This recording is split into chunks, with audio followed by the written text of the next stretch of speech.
ఇవాళ 4.5 సంవత్సరాలు 4 సంవత్సరాల 9 నెలలు ఇవాళ అన్ని రకాల పార్టీలను చూశాం.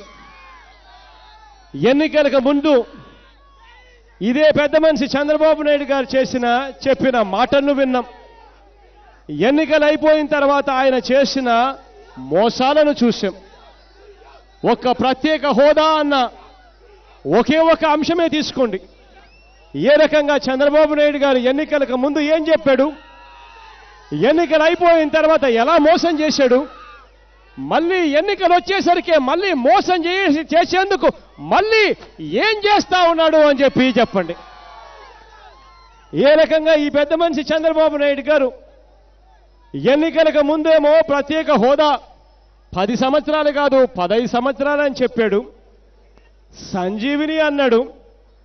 ఎన్నికలు అయిపోయిన తర్వాత ప్రత్యేక హోదాను పక్కన పడేశాడు. 4 ఏళ్ళు బీజేపీతో సంసారం చేసినప్పుడు అడగలే, 4 ఏళ్ళు వాళ్ళతో కేంద్ర మంత్రులుగా కొనసాగినప్పుడు అడగల.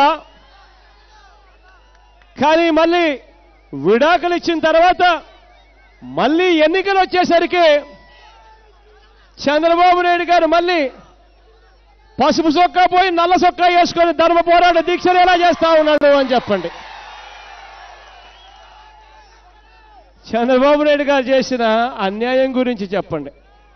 అదే రకంగా కాంగ్రెస్ పార్టీ గురించి చెప్పండి.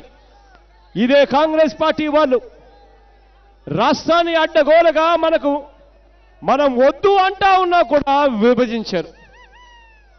మనం వద్దు అంటా ఉన్నా కూడా అన్యాయంగా విభజించారు. విభజిస్తూ రాష్ట్రానికి అన్యాయం జరిగిందని ప్రత్యేక హోదా ఇస్తామని అన్నారు. ఆ చెప్పిన ఆ మాట కూడా, ఆ ప్రత్యేక హోదా కూడా విభజన చట్టంలో వాళ్ళు చేర్చలేదు. ఒకవేళ ఇదే కాంగ్రెస్ పార్టీ విభజన చట్టంలో ప్రత్యేక హోదాను కనుక చేర్చి ఉంటే మనం కనీసం సుప్రీంకోర్టు కన్నా పోయి అయినా సరే మనం కేసులో గెలిచి ఉండేవాళ్ళం, ప్రత్యేక హోదాను తెచ్చుకునే ఉండేవాళ్ళం. ఆ రకంగా చేయకుండా రాష్ట్రాన్ని అడ్డగోలుగా అన్యాయంగా విభజించిన కాంగ్రెస్ పార్టీ మనల్ని మోసం చేసింది అని చెప్పి ప్రతి గ్రామంలోనూ చెప్పండి. అదే మాదిరిగా బీజేపీ పార్టీ గురించి కూడా చెప్పండి. ఇదే బీజేపీ పార్టీ ఎన్నికలకు ముందు ఇదే బీజేపీ పార్టీ, ఇదే నరేంద్ర మోడీ వీళ్ళంతా కూడా పార్లమెంటులో మనకు చెప్పిన మాట ఏమిటి? ప్రత్యేక హోదా ఇస్తామని పార్లమెంటుని సాక్షిగా చేస్తూ మాటిచ్చారు. ఇదే నరేంద్ర మోడీ వాళ్ళ బీజేపీ మేనిఫెస్టోలో ప్రత్యేక హోదా ఇస్తాము అని చెప్పి రాయించారు. ఇదే నరేంద్ర మోడీ గారు తిరుపతిలో మీటింగ్ పెట్టి ప్రత్యేక హోదా 10 సంవత్సరాలు ఇస్తాము అని చెప్పారు.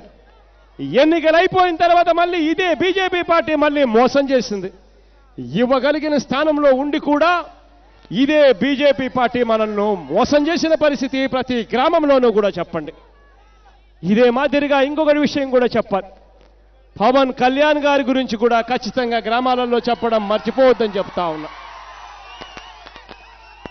కారణం ఏమిటి అనంటే ఇదే పవన్ కళ్యాణ్ గారు ఆ రోజు ఎన్నికలకు ముందు చంద్రబాబు నాయుడు గారికి ఓటేయండి, బీజేపీకి ఓటేయండి, వీళ్ళ చేత నేను చేయిస్తాను అని చెప్పి పవన్ కళ్యాణ్ గారు ఆ రోజు ఎన్నికలప్పుడు చెప్పాడు.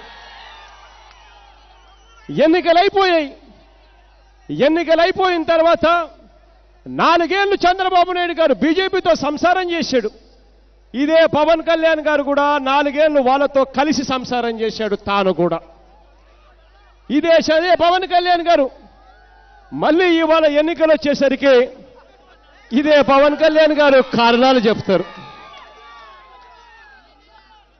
ప్రతి గ్రామంలోనూ మీరు చెప్పండి, వీళ్ళంతా కూడా దోషులే అని చెప్పండి. ఒక వ్యక్తిని చంపేటప్పుడు వీళ్ళు ముగ్గురు భాగస్వాములు. ఒకరు కత్తిచ్చారు, ఒకరు మనిషి కదలకుండా గట్టిగా పట్టుకున్నారు, మరో వ్యక్తి కత్తి తీసుకొని ఆ మనిషిని పొడిచాడు. ముగ్గురు కలిసి హత్య చేశారు. ప్రత్యేక హోదా అన్న మనిషిని, ఆంధ్ర రాష్ట్రాన్ని ముగ్గురు కలిసి పొడిచారు అని చెప్పి గట్టిగా చెప్పండి.